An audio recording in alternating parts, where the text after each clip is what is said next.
అయ్యా కారణం తెలియదు కానీ ఇంట బయట కూడా టెన్షను, ఒత్తిడి, అశాంతి, సుఖం అన్నది లేదు. బయట అంటే ఎక్కడోని కాదండి, మేము పనిచేసే చోట కార్యాలయాల్లో ఎంత జాగ్రత్తగా ఉన్నా ఎవడెవడు కెరుగుతాడు, ఇబ్బంది పడుతున్నాం. ఇవన్నీ తొలగాలంటే ఏం చేయాలండి? దానికి కూడా మార్గం ఉంది. ముందు మనం ఈ ప్రమాదం ఎందుకు జరుగుతుందో చూసుకోవాలి. సరే, భగవంతుడి సంకల్పం మనకు కావాలి, ఆయన అనుగ్రహం కావాలి. మీరు రోజు కూడా స్నానం చేసేటప్పుడు, శిరస్నానం అనే కాదు, మామూలు స్నానం చేసేటప్పుడు ఆ నీటి లోపల 7 ఆవగింజలు, ఒక తులసి దళం, ఒక బిల్వదళం, ఒక పువ్వు, ఇది రోజు దొరికితే మంచిదే.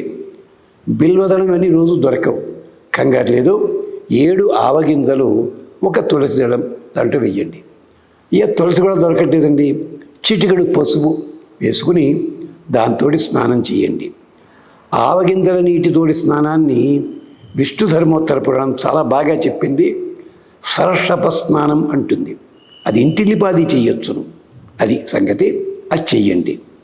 లేదు మేము అలా స్నానం చేయడానికి ఇబ్బంది లేదు, మామూలు స్నానం చేసి ఆ నీళ్ళని శిరస్సు మీద చల్లుకోండి, పిల్లలకు కూడా చల్లండి, ఇంట్లో అందరూ చల్లుకోవచ్చును.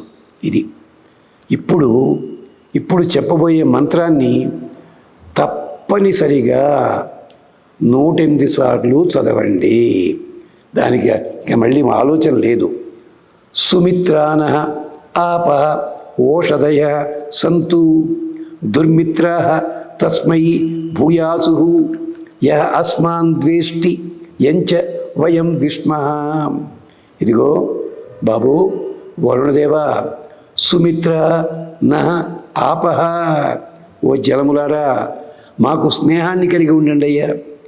ఓషధయ సంతు, ఈ నీరు మాత్రమే కాదు, నీటి లోపల అంతర్యామిగా ఉన్న ఓషధులున్నాయి, మందులు, అవి కూడా మాకు క్షేమాన్ని కలిగించాలి. దుర్మిత్ర తస్మై భూయాసు, దుర్మార్గులు ఉన్నారే వాళ్ళంతా మనం ఇబ్బంది పెట్టేవాళ్ళు, వాళ్ళు భూయాసు యః అస్మాన్ ద్వేష్టి, వాళ్ళంతా కూడా దుర్మిత్ర, చెడ్డవాళ్ళకి వశమైపోవాలి వాళ్ళందరూ కూడా. వాడి నాశనం వాళ్ళంటే లేదు, వాడికి ఇలాంటి ఇబ్బంది పెట్టేవాడు ఒకటి తగలాలి. దుర్మిత్ర తస్మై భూయాసు య అస్మాన్ ద్వేష్టి, ఎవడైతే మమ్మల్ని ద్వేషిస్తాడో వాడు పోవాలి. యంచ వయం విష్మః, మేము అసహించుకునేవాడు ఉంటాడే మేము శత్రువాము, అలాంటి వాడు పోవాలి. అంటే మాకు శత్రువులు ఉండకూడదు, 2 అర్థాలు.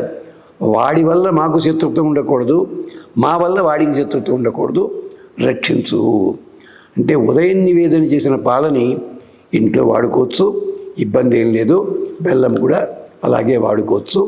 ఈ దీపారాధన మాత్రము వదలకుండా చెయ్యండి. దేనికి?